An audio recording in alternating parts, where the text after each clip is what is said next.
गांव की टूटी सड़कें और अकेले बैठे बुजुर्ग, दवाई की दुकान और खाली जेब। जिस उम्र में इंसान को सहारे की जरूरत होती है, उसी उम्र में हमारे गांव के बुजुर्ग पेंशन के लिए दर दर भटक रहे हैं। किसी के पास दवाई के पैसे नहीं है तो किसी के पास खाने के लिए सहारा नहीं। सरकार बुजुर्गों के लिए पेंशन दे रही है, हर महीने 1000 रुपए, लेकिन आपके घर पर बुजुर्गों को नहीं मिल पा रही। क्यों? क्योंकि आपके प्रधान जी ने मेहनत ही नहीं की। इलेक्शन में तो वो आए और उन्होंने कहा भाई हमें वोट देना, हमें जिताना। आपने उन्हें जिताया, लेकिन उन्होंने इलेक्शन जीतने के बाद आपके घर की खबर ही नहीं ली। आपके बुजुर्गों की वृद्धा पेंशन बनवाई ही नहीं, ताकि 1000 रुपए आपके दादा दादी या फिर मम्मी पापा के खाते में आ सके।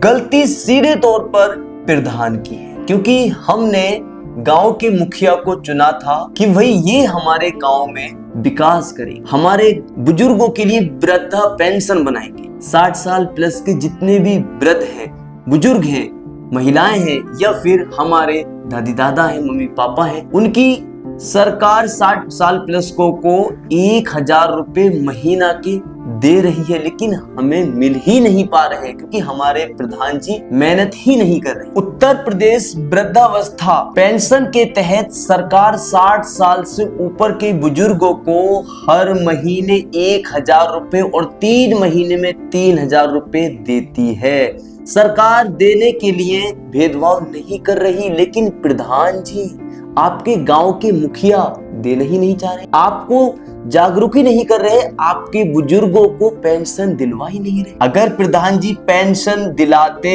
तो आपके खाते में 60 साल के बुजुर्गों के खाते में डायरेक्ट 1000 रुपए हर माह आते, 3 महीने में 3000 रुपए, लेकिन ऐसा हुआ ही नहीं। गांव में सबसे बड़ी दिक्कत है जानकारी की और सही मदद की। लोगों को जानकारी नहीं दी जाती और उनकी मदद नहीं की जाती। जानकारी से मतलब है कि आपने गांव के मुखिया को चुना, लेकिन आपके लिए उन्होंने सोचा ही नहीं। जिस तरीके से प्रधान जी आपके घर घर इलेक्शन में वोट मांगने के लिए पहुंचे थे, काश जीतने के बाद भी आपके घर घर पहुंच जाते तो ये जो बुजुर्गों की पेंशन है आपके घर तक चली जाती, आपके खाते में 1000 रुपए महीने के आ सकते थे, क्योंकि सरकार बिना भेदभाव के 1000 रुपए महीना 60 साल प्लस के बुजुर्गों को दे रही। कई जगह बुजुर्ग महीनों तक चक्कर लगाते रहते हैं और बाद में आपका फार्म अधूरा बता दिया जाता है। कभी कहते हैं भाई आपके डॉक्यूमेंट पूरे नहीं है, तो कभी आपसे वो कागज तो ले लिए जाते हैं, लेकिन कहते हैं इस पर जांच होगी, और कभी कभी काम बीच में ही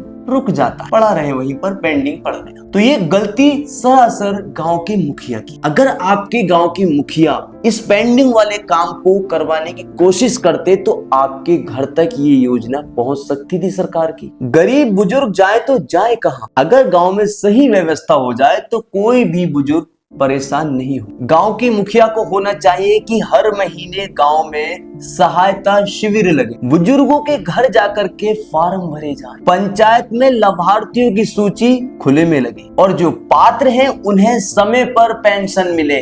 ये जिम्मेदारी है ग्राम के प्रधान की, लेकिन आपके प्रधान जी ऐसा करते ही नहीं है। मैं मुराद अली, मधुपुरा का निवासी, यही कोशिश कर रहा हूं कि गांव के हर बुजुर्ग को लाभ मिल सके इस पेंशन का, कोई भी बुजुर्ग इस पेंशन से वंचित ना रहे। अगर आप भी चाहते हैं कि हर बुजुर्ग को उनका हक मिले तो इस वीडियो को ज्यादा से ज्यादा शेयर करें, क्योंकि जिसने पूरी जिंदगी परिवार संभाला, बुढ़ापे में उसे अकेला नहीं छोड़ना चाहिए। दोस्तों, मैं इन योजना की बातें इसलिए कर रहा हूँ क्योंकि ये सरकार के द्वारा चलाई गई योजना है। सरकार बिना भेदभाव के योजनाएं दे रही है, लेकिन गांव के प्रधान मेहनत नहीं करते हैं। अब यूपी में ग्राम पंचायत वाला इलेक्शन आ रहा है। अब प्रधान जी जिन्हें आपने चुना था वो आपके घर घर आएंगे, कहेंगे भाई हमारा ध्यान रखना, वोट हमें ही देना।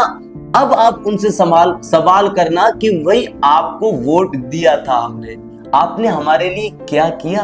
तो अब की बार उसको चुनना जो गांव का भला करे, गांव के बारे में सोचे, गांव के लिए विकास करे, जो हमारी बहन बेटियों को योजनाओं का लाभ दिलाए, जो हमारे माँ बापों को, जो हमारे बुजुर्गों को लाभ दिलाए। अब की बार ऐसा मत चुनना कि 5 साल के लिए आप परेशान हो। ध्यान रखना, एक वोट से हार जीत होती है। अच्छा, कमेंट में बताइए आपके गांव के बुजुर्गों को इस पेंशन का लाभ मिल रहा है या नहीं। तो चलिए मिलता हूं आपके साथ एक नए टॉपिक के साथ, तब तक के लिए जय हिंद।